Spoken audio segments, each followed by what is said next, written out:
manligaw ka.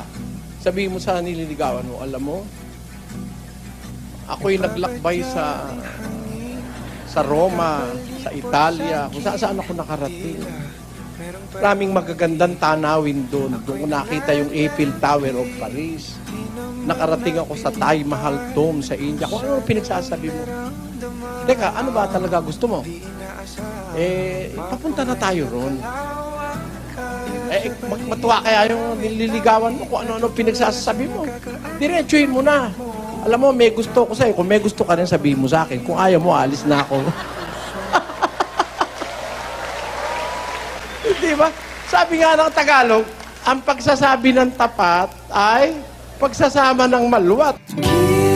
Giliw, di mapigil ang puso.